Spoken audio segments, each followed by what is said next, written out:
এগুলো হচ্ছে পচা কাদা। এখানে একটা গর্ত ছিল, এই জায়গাতে অনেক পাতা পড়ে পচে এই যে দেখুন কালো কালো হয়ে গেছে।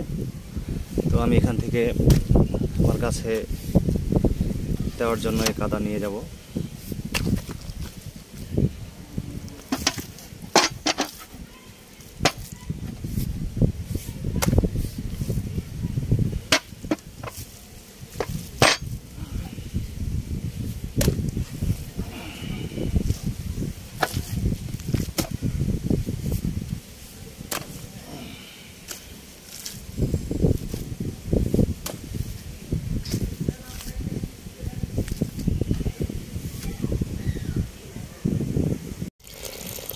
এই কাদাতে এখন পানি মিশাবো, মিশিয়ে গাছের গোড়ায় দেবো আমি।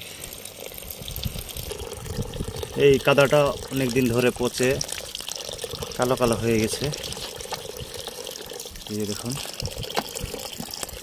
এটা গাছের গোড়া দিলে খুব কাজ করবে জৈব সারের।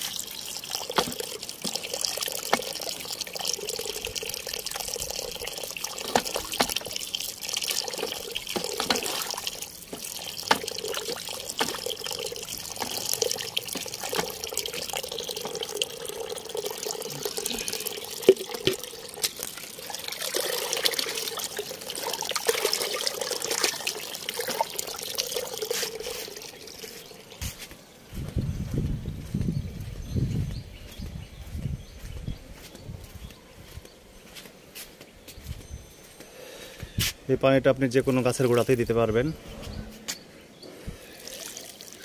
আমি আমার মরিচ গাছের গোড়ায় দিচ্ছি।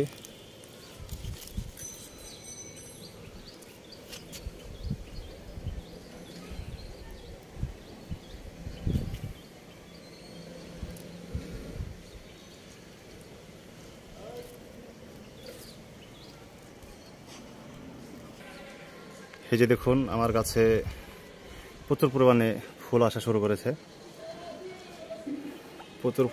করেছে, আর এই পচা কাদা মিক্স গাছের গোড়ায় দিলে এই ফুলগুলো একটু ঝরবে না। আমি সব গাছের গোড়ায় দিয়ে দিচ্ছি। এগুলো কিন্তু খুব কার্যকরী, সম্পূর্ণ ন্যাচারাল।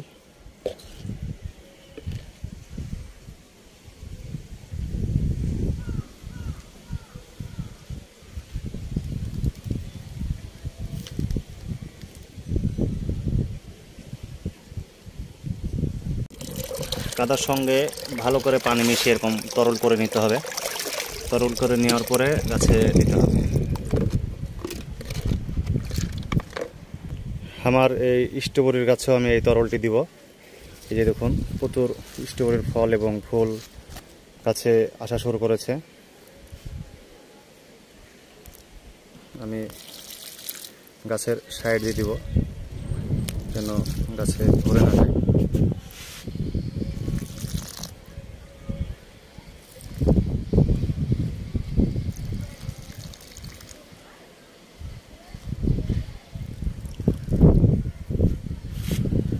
এই কাদাতে প্রচুর পরিমাণে পুষ্টি উপাদান আছে। এগুলো সম্পূর্ণ পুষ্টিকর এবং ন্যাচারাল। এগুলো দেওয়ার কারণে এসব স্ট্রবেরির ফলগুলো দ্রুত বড় হবে।